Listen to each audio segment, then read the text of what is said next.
Today we're going to be unboxing the E-flite Commander MPD. We're also going to be taking it out for its first flights. Let's get into it. Down we go here. Let's see what this thing's got in the box. Oh.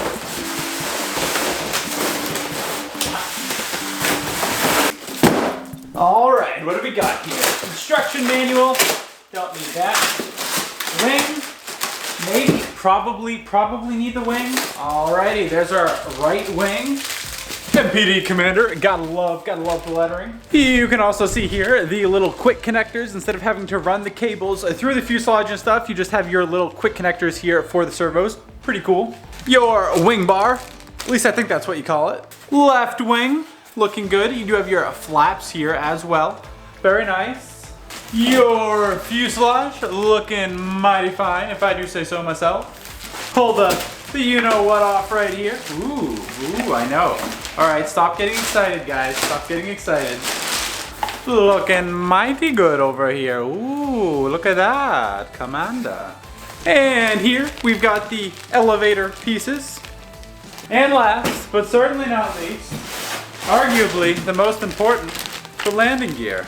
Looks like a piece of aluminum, some foam wheels, and yes, it is aluminum there. Foam wheels, nothing special, and yeah, just little foamy wheel guards there as well. I may actually need these, but we try first without.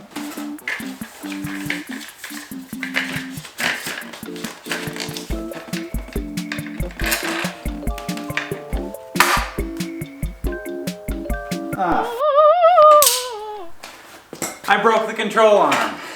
Crap, I haven't even flown the thing yet.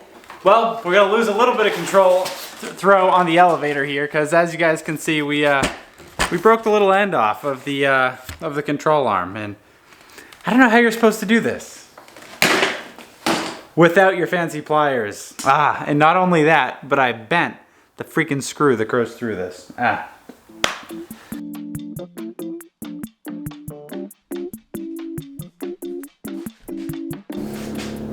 Guy next door, loud car. Who likes those kind of things? All right, so the build is done. I do have to bind it up to my DX8 transmitter, and I do have to go to the hardware store, try to find a wee little screw, because E-flite decided you need special pliers to install weird link thingy. So, oh, it's Christmas every day.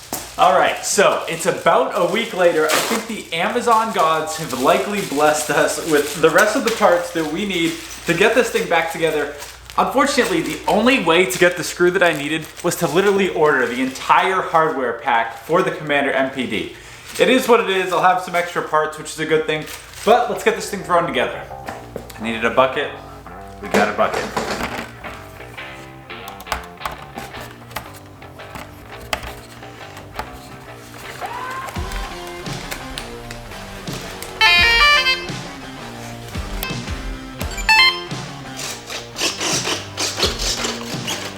Alright guys, we're back out at the field here, getting this thing ready to go. I got it all bound up. The only thing I'm a little bit concerned about is the safe stabilization. I'm a little bit worried that it might be enabled when I don't want it to be, and I'm not totally sure how to shut that off. But we'll give it a shot here and see how we go. I do have the rates turned down to 50%, so it should make things a little bit more stable for the first flight.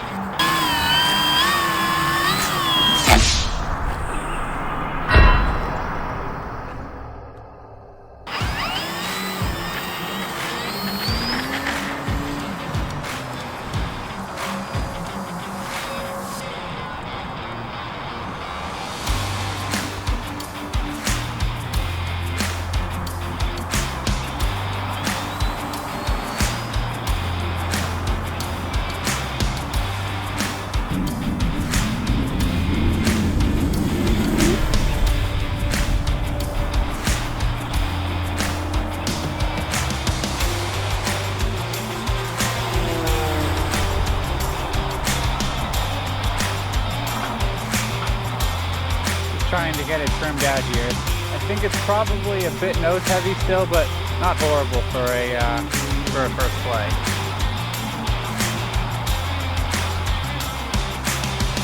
I ended up having to turn the rates all the way up too.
So after flying the Commander MPD for the first flight, I did notice that it seemed like the safe flight was definitely turned off, but the AS3X technology that basically just kind of keeps the plane stable in the air seems to maybe be turned off. I don't know, it seemed to be a little bit wobbly in the air compared to some of the planes I've flown in the past that had AS3X. Maybe I have to enable it, or maybe I didn't bind it correctly, but that's something I'll check out once we get back to the shop.